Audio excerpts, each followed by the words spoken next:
So it gives me great pleasure to welcome back Leslie Howard, now a good friend of the De Morgan Foundation, and very generously has offered to give us another talk today. Leslie is a PhD candidate at the University of Toulouse at the Research Centre of the Culture Anglo-Saxons. Her research focuses on the paintings of Evelyn De Morgan, Victorian visual art, aestheticism, Greek mythology, gender, and the Renaissance. Leslie holds a dual BA in the history of art and political science from the University of Florida and a master's degree from the University of Toulouse Jean Jaurès in Anglo-Saxon studies. In the past year, she's taught as graduate teaching assistant at the University of Lorraine. So very well qualified to be giving this wonderful talk today on the Greek myth of Demeter and Persephone in the work of Evelyn De Morgan and Tennyson.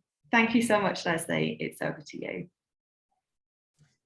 Okay, well, thank you so much. As ever, it's a pleasure to talk with you all today. So let me share my screen.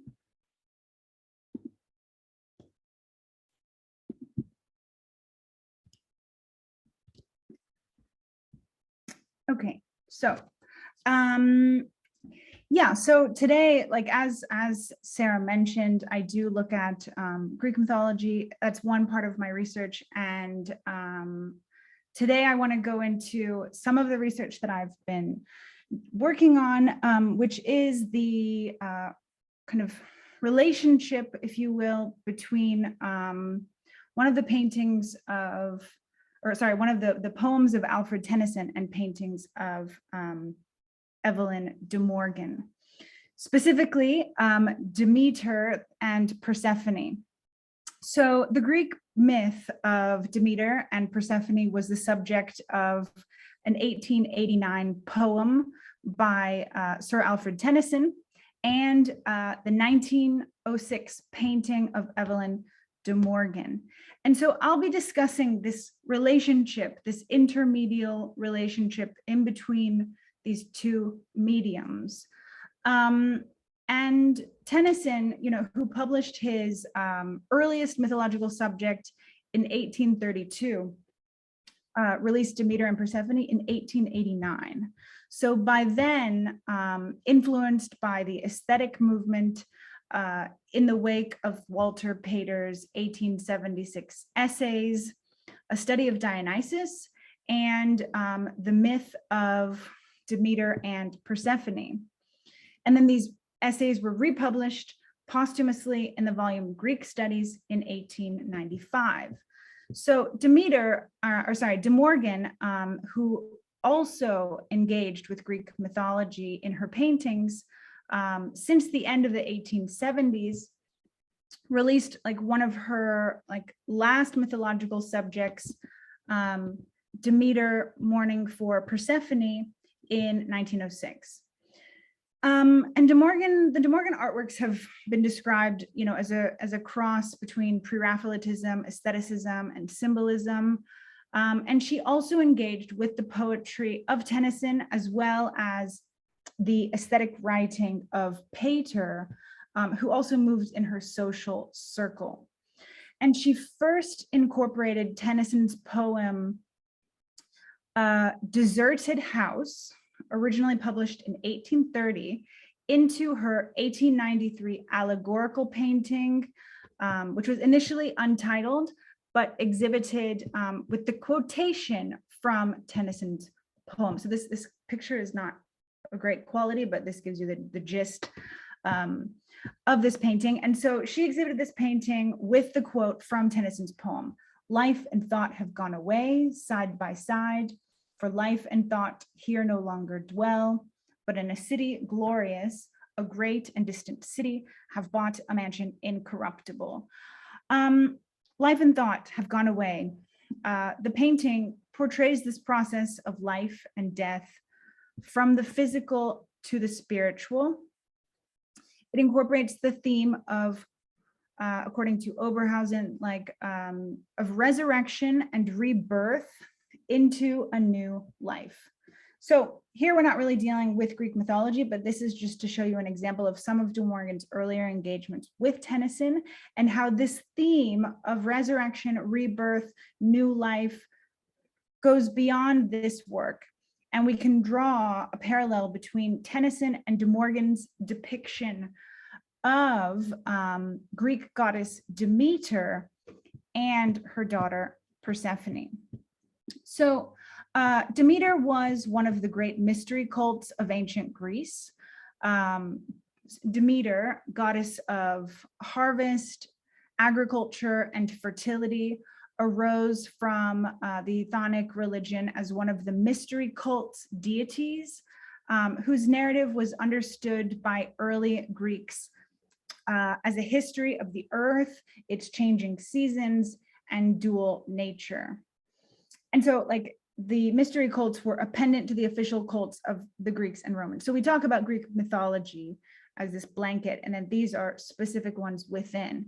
And they served more personal, individualistic attitudes toward death and the afterlife.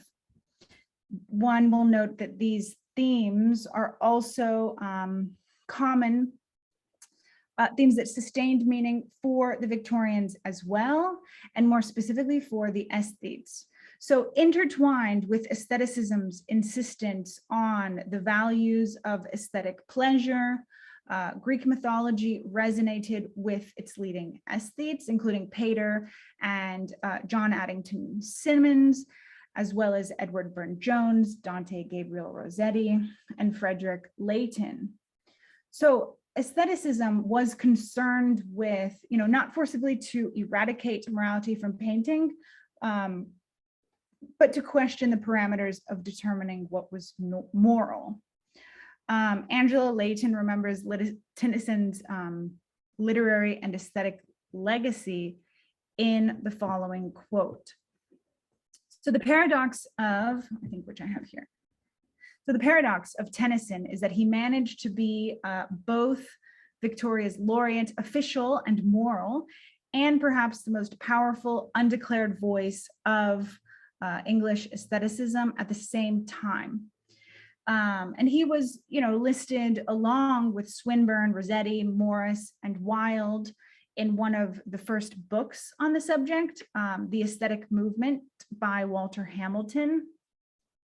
And it is Tennyson who is also remembered as late as 1950 by Richard Aldington as, for a time, the chief master of aesthetes. So Tennyson, like De Morgan, explored moral issues of the age through aestheticism. So on the one hand, aestheticism is concerned with temporal, material, sensual beauty, and on the other, aims to address certain moral and religious questions.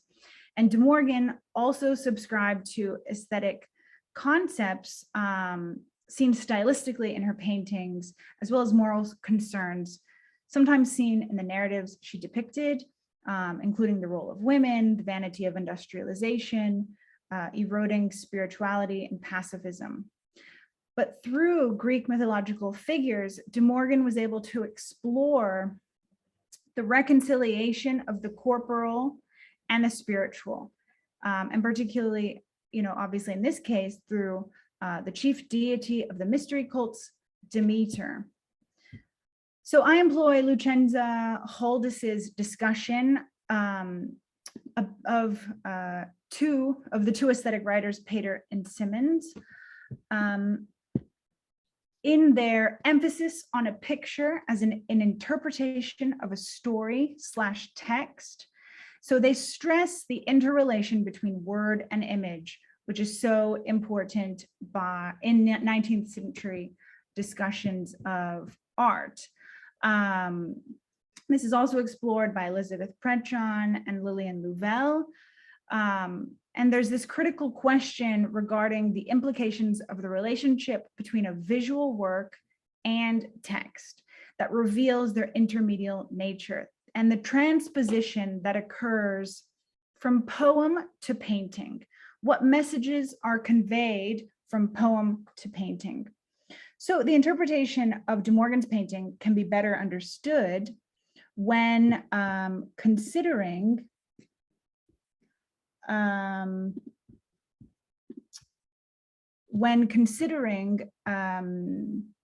her engagement with Tennyson's poetry.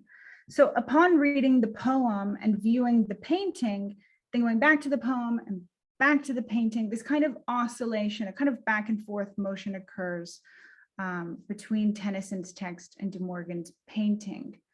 So indeed, the way in which the critical subjects of Demeter and Persephone are weaved into the language of poetry of Tennyson and imagery of De Morgan will be explored here.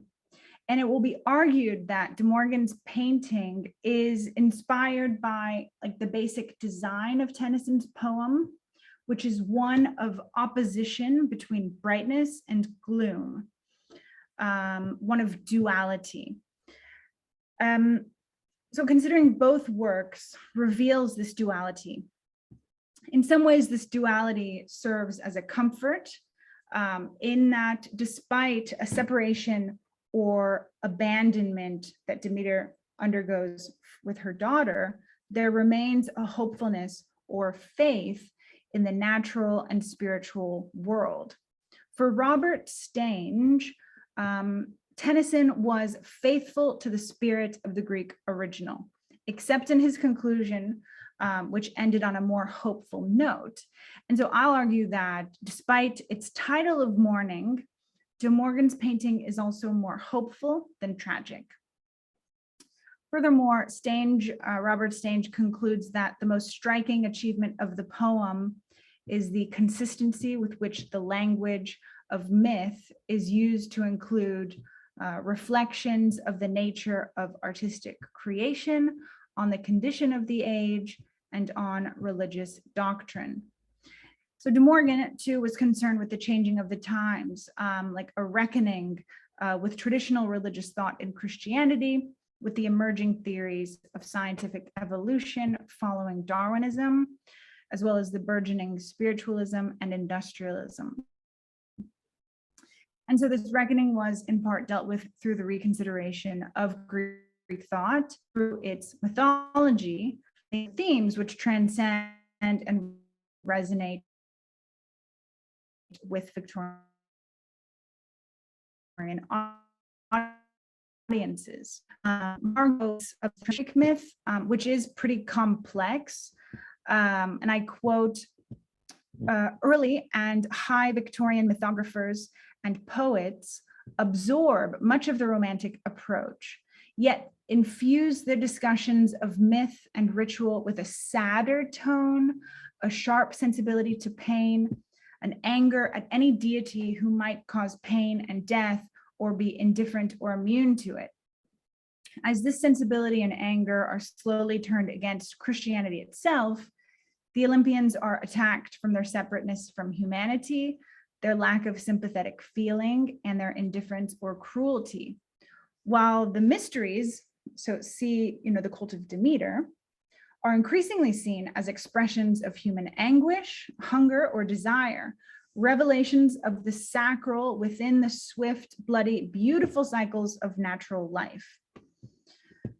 So the story of Demeter and Persephone certainly corresponds to this description.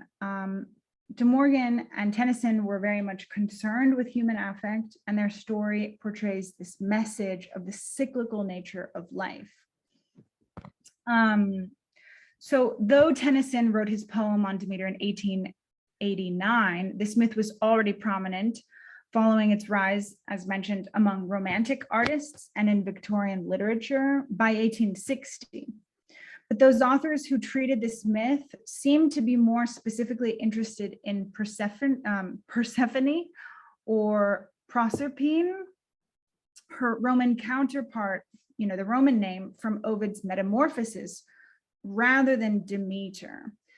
So as described in Margot Lewis's book, Persephone Rises, 1860 to 1927, Mythography, Gender, and the Creation of a New Spirituality. And like some examples of this interest are seen in Swinburne's 1866 publications of Hymn to Proserpine and the Garden of Proserpine. Now, Rossetti also almost obsessively painted Persephone, or he titled the Roman Proserpine. at least 8 separate times until his death in 1882. And various painters also chose to depict Persephone, such as Frederic Leighton's The Return of Persephone, Walter Crane's The Fate of Persephone, and lastly, John William Waterhouse's Persephone. And I also include here Waterhouse's sketch for Gather Ye Rosebuds While Ye May, or Narcissus, which is also in reference to Persephone, you know, as she's picking flowers in the veil. That's when she's then taken by Hades. And he too obsessively, like repeatedly painted this picture again and again. So we see that largely it was Persephone that was often the subject. And Renaissance and Baroque painters often chose the narrative of the rape of Proserpine, again using the Roman name instead of the Greek one. But De Morgan, Tennyson, and Pater, however, referred to their Greek origins in Hesiod and Homer, and were more interested in Persephone's mother, the goddess Demeter, and her perspective. So thereby breaking from literary painterly tradition, De Morgan chose to depict their story from Demeter's point of view instead of the popular abduction of Persephone. And this shift in subject is not limited to De Morgan's depiction of Demeter. She did this with other paintings as well, you know, such as Ariadne and Deniera. Again, we see this changing of lens. And so De Morgan portrayed the singular figure of Demeter in Mourning, a mother separated from her daughter, and the result of the pain of such a separation. So Angela Leighton also points out that every Greek or Roman theme that the poet Tennyson chose to treat became in his hands a symbolic narrative of separation from an object of love or from the natural course of life. And this theme was also recurrent in De Morgan's paintings and will be explored here. So this theme of separation is seen in Tennyson's poem, which focuses on Demeter being torn from her daughter Persephone, who was abducted by Hades to live with him in the underworld. This theme of separation occurs again when the Greek gods refuse to rescue Persephone. They refuse to answer Demeter's calls for help, and she maintains her separation from them. She refuses to be with them. And I quote Pater using Homer. Then Demeter returned and sat down within the temple walls and remained still apart from the gods, or apart from the company of the gods, alone in her wasting regret for her daughter Persephone. Tennyson also writes, then I, earth goddess, cursed the gods of heaven. I would not mingle with their feasts. To me, their nectar smacked of hemlock on the lips. Their rich ambrosia tasted aconite. So aside from the poem, which indicates this separation, it's also seen in De Morgan's painting. So not only in just the title, right? Demeter mourning for Persephone, indicating this separation, but also stylistically. So Demeter is goddess of the earth, and yet here in De Morgan's painting, in her mourning, she is clearly separated from the earth that we see down below behind her. She's separated from the earth and in a sense from her identity. She's high above on a rocky, barren cliff without life, away from this earth, away from her earthly responsibilities and her desire to make the earth fruitful. So when the gods refuse to help her, then she abandons her role of making the earth fertile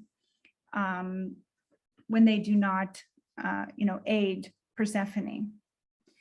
So we can also gain more insight into this picture from Tennyson, who recounts the perspective of Demeter. I climbed on all the cliffs of all the seas. I asked the waves that moan about the world, where do you make your moaning for my child? And round from all the world the voices came. We know not, and we know not why we moan. Where? And I stared from my every eagle peak. I thridded the black heart of all the woods. I peered through tomb and cave, and in the storms of autumn swept across the city, and heard the murmur of their temples chanting me, the desolate mother. Where? And turned and fled by many a waste, forlorn of man, and grieved for man through all my grief for thee. So of note here is the natural setting of Demeter on cliffs and her state of mind. And so in both poem and painting, we are presented this kind of aerial view of her search being carried out to find Persephone. You know, we can see that she's climbed on all the cliffs of all the sea. She's up on every eagle peak.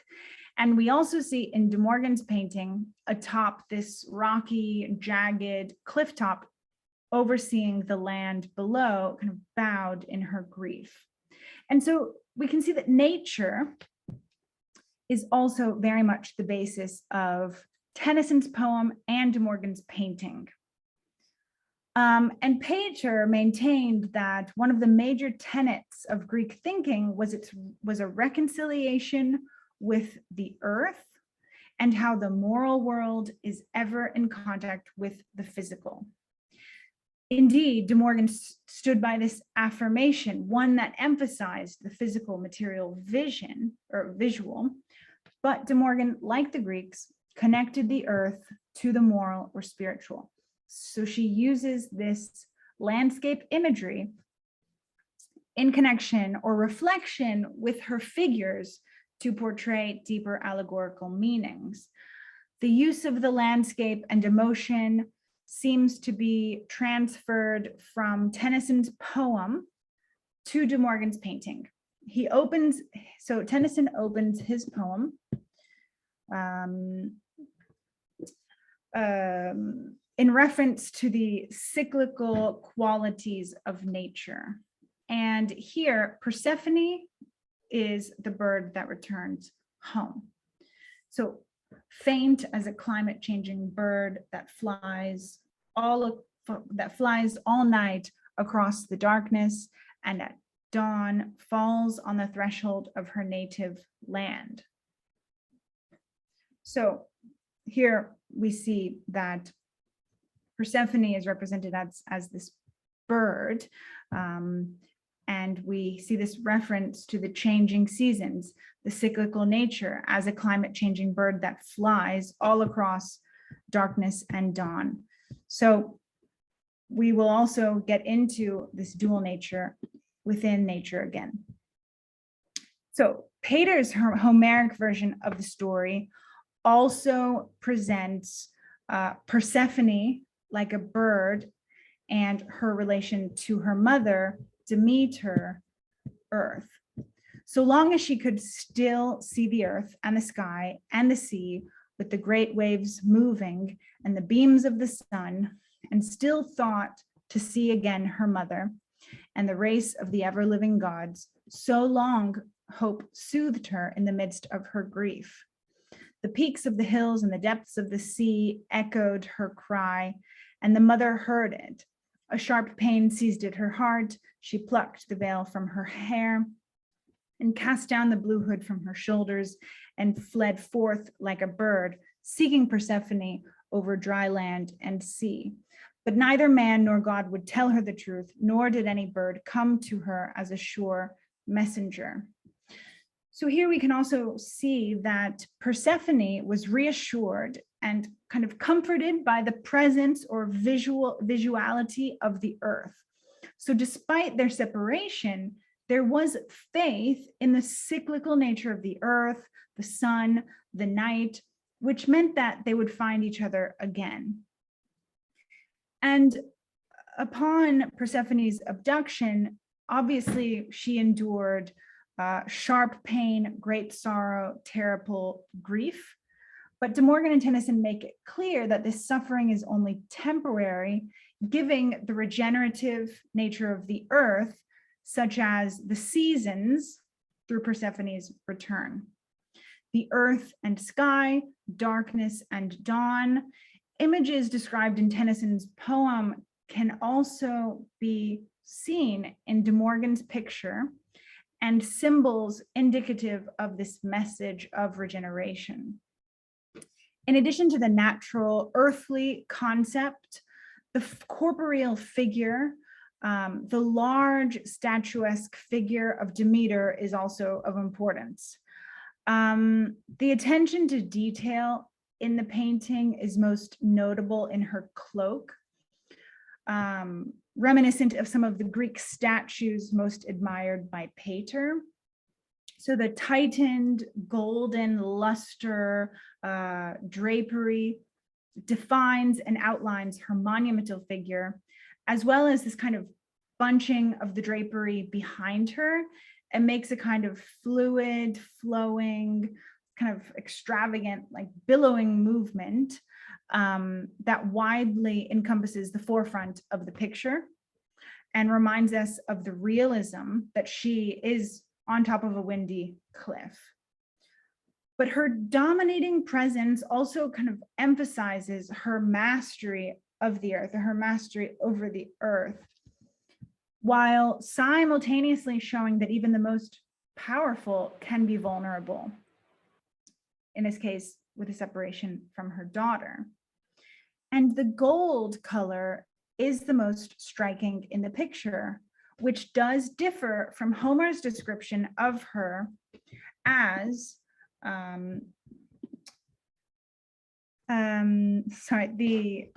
the one with the dark robe. Pater recounts her description as veiled from head to foot in her deep grief, and her blue robe gathered itself as she walked, and many folds about her feet. Her presence was a divine brightness. When she reveals herself, her flesh shone from afar, the long yellow hair descended waving over her shoulders, and the great house was filled as with the brightness of lightning. So Homer describes her as Demeter, she of the beautiful garlands in her hair. And there are certain elements from Homer that we see in Tennyson. However, Tennyson does not describe Demeter's physical likeness, aside from calling her the bright one. She is certainly the bright one in De Morgan's painting. Bright comes to kind of encompass De Morgan's or Demeter's entire being, given her robe and flaxen hair that cascades down the right side of her face. She's in left profile there, and the goddess's hair is adorned with corn or wheat stalks, and we see the poppies that slip from her fingers. And so this is more in line with her description from Tennyson as the and Hesiod as the bright goddess, lovely crowned Demeter, and divine body of the goddess, a light shone afar. And in addition to this, or complementary to this, the golden luster of the goddess's cloak could also be reminiscent of the golden grain, the harvest in Tennyson, and of the bursting sun, and the golden chariot of Hades. So when we see the color gold, it's really only mentioned to describe Hades' golden chariot, perhaps alluding to him, perhaps alluding to her daughter, and this kind of dual connection to her daughter. But gold also symbolizes strength and power, as well as this golden earth. And this is in direct contrast to the darkness, or the dark one, as Hades is described by Tennyson. So with this use of duality, at the same time, Tennyson indicates the precarious triumph of life and fertility over death. And he states, so in this pleasant vale we stand again, the field of Enna, now once more ablaze with flowers that brighten as thy footsteps fall. So we can see this parallel between Tennyson's color imagery and the summer and fall, which is followed by the dark winter, which is representative when her daughter no longer inhabits the earth. And so though Demeter has the capabilities of cursing earth in darkness, which she does in the winter, she still remains as the bright one compared to her brothers Hades, the dark one. Once again, reminding the reader of life and fertility over death. So though she is kneeling and hunched over, her posture remains upright and her figure, like stone, is firmly stationed on the cliff.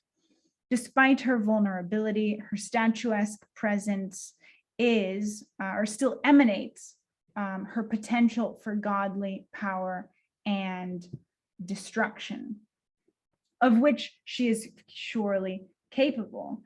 As mentioned before, when there was this separation and the gods refused to help her, in her anger, she sent upon the earth a year of grievous famine, right? The earth was fruitless and the whole human race nearly perished until Zeus finally interfered. So this concept of duality is, again, possibly stemming from Tennyson. And as previously mentioned, the design of opposition in Tennyson's poem is also observed in De Morgan's painting. Tennyson's Demeter proclaims, so he, the god of dreams, who heard my cry, drew from thyself the likeness of thyself. Without thy knowledge and thy shadow passed. Before me, crying, the bright one in the highest is brother of the dark one in the lowest. And bright and dark have sworn that I, the child of thee, the great mother earth, thee, the power that lifts her buried life from gloom to bloom, should be forever and forevermore the bride of darkness.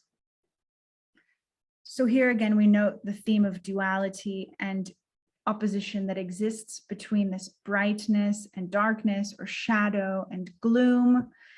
In Tennyson, this duality is seen in the contrasting earth and underworld, the earth where there's joyful life versus imprisonment, fertility versus decay, light versus gloom. And then we have mother and daughter together versus separated, death, rebirth, etc. So how does this transfer over to De Morgan? So the colors and lines are very striking and become even more distinct upon exploring these links between the painting and text. Bright, curvilinear, bowed Demeter is contrasted with the sharp, angular, and dark rock structure on which, she is atop.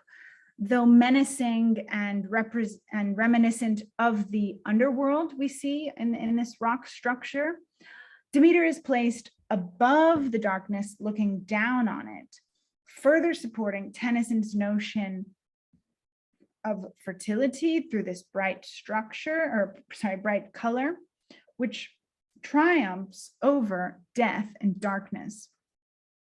Additionally, the earth and sky are composed of warm pinks, oranges, yellows, and purples, kind of like the dawn. So even though she is mourning, there is the promise of the new dawn, like in Tennyson's poem, which indicates Persephone's return. And though the earth is not necessarily flourishing, we don't see that in great detail, the warm hues reflected from the sky leave the viewer with a more hopeful tone that is reflected in Tennyson's conclusion. And yeah, so though she is mourning the loss of her daughter, the expected regeneration of the seasons is reassuring. That Persephone, like the climate changing bird, comes back with spring. And so I'm going to also mention something that I haven't gone into great detail about, but it's part of the research strand that I'm exploring, which is prompted by Anne Florence Guillard-Estrada, who writes that the alternation of the seasons of summer and winter explains the duality as well as the interchangeability of the mother and the daughter, who, according to Pater, are almost interchangeable in the original myth.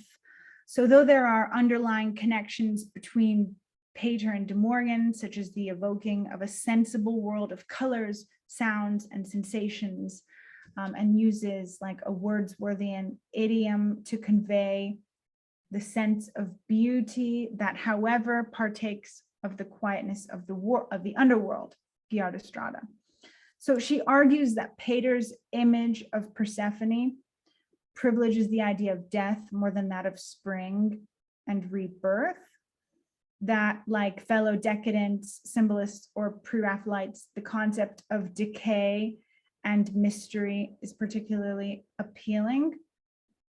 But I think that De Morgan is distinct from these other pre-Raphaelites or decadents, because though she plays with these concepts, I would argue that they are not the main components of her painting, that she's not leaning towards decay as much as them.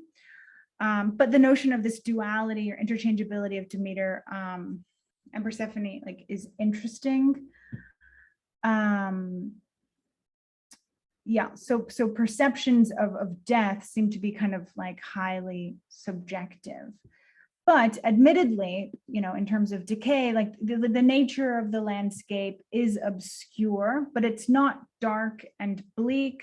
It is not winter. The ground, though covered in fresh, is not covered in fresh spring blooming flowers, but it is composed of hues of green and purple and does reflect the warm sky. While such obscurity seems kind of appropriate given the mystery surrounding Demeter, and possibly leaves this part up to the viewer. At what point in the story are we here? Has Persephone just been taken for the first time and she's searching for her? Is this the natural circle of life that occurs each year, right, with the changing of the seasons? That's more open. It's more of a mystery. So the hopeful color scheme and billowing hills just on the horizon largely juxtapose the jagged, dark underworld that represents Persephone stuck in the underworld. And Tennyson depicts this alternating duality, as I've mentioned before, and describes the come and go of Persephone, which is reflected in the landscape. And he writes, of blank earth baldness clothes itself afresh and breaks into the crocus purple hour that saw thee vanish. So upon reading Tennyson's poem, it gives a deeper reading of De Morgan. Persephone's coming and going could also be alluded to in these purple clouds, which is alluded to in these purple crocus flowers. So we see this kind of association with Tennyson, who associates purple shade with the departure or abduction of Persephone. But the clouds slash flowers represent this duality, the fact that they are a light purple, like the crocus purple flower that Persephone picks in the field, does not seem to signify an oncoming storm or darkness, but rather the notion of rebirth, as the crocus flower is one of the first to bloom in the spring. It represents new beginnings. So Demeter might see this flower and remember when Hades took her, but given the fact that it is the first to bloom in spring, it also indicates Persephone's return to her. Once again, perpetuating this duality within these two works and seeing this cyclical, so regenerative message. So to conclude, like the duality of separation and togetherness represented in the imagery of colors and landscapes further supports Tennyson's and De Morgan's message that this mourning, is not infinite, it's not the end. The separation is not the end. The cyclical nature of the world, in which life is balanced by death, darkness by light, resurrection and rebirth, means that their separation is only temporary. The cyclical nature of the material world, fertility, blooming, decay, and so forth, symbolizes that spiritual rebirth and regeneration that occurs in life after death. De Morgan's figure of Demeter, though in mourning, is only affected for a short time and will be reunited with her daughter. So through this narrative, one understands their use of aesthetic beauty symbolically to allude to this spiritual message, the notion of life after death. So that's where I'll end today. So if anyone has any questions, I would be happy to answer. Thank you.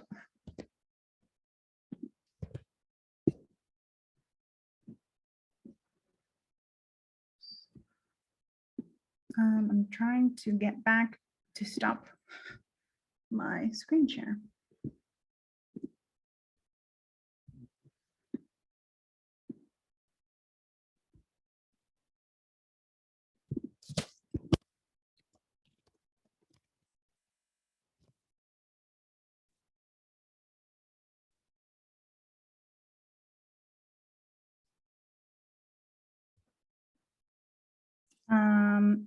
I guess if there are questions, you can send them in the chat.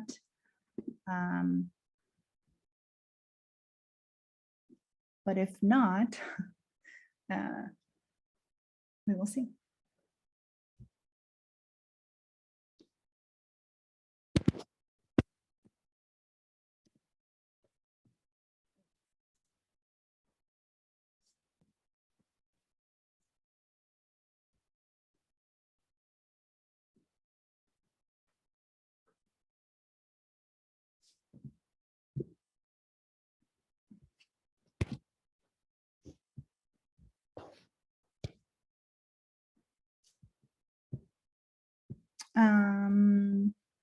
Well, thank you for your comment, Elizabeth Forrest.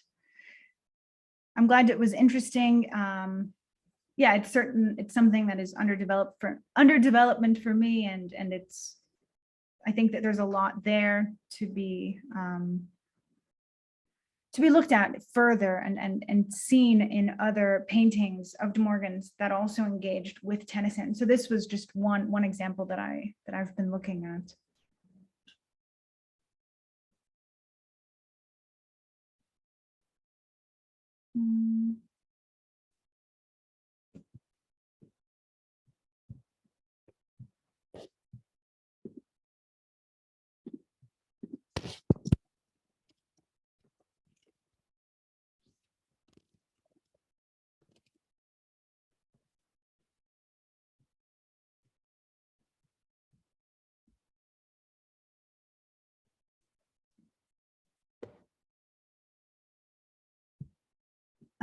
So yes, we might, if there are no questions, I'm not sure if we will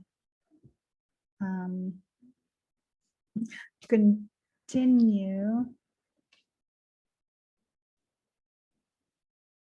I'm not sure if Sarah. Yeah. So if there are no more questions, I think we're going to stop here.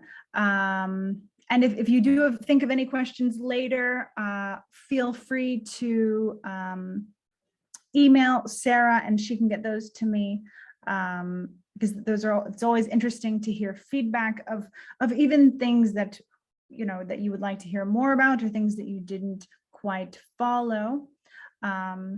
So thanks everyone, and hope to see you all soon.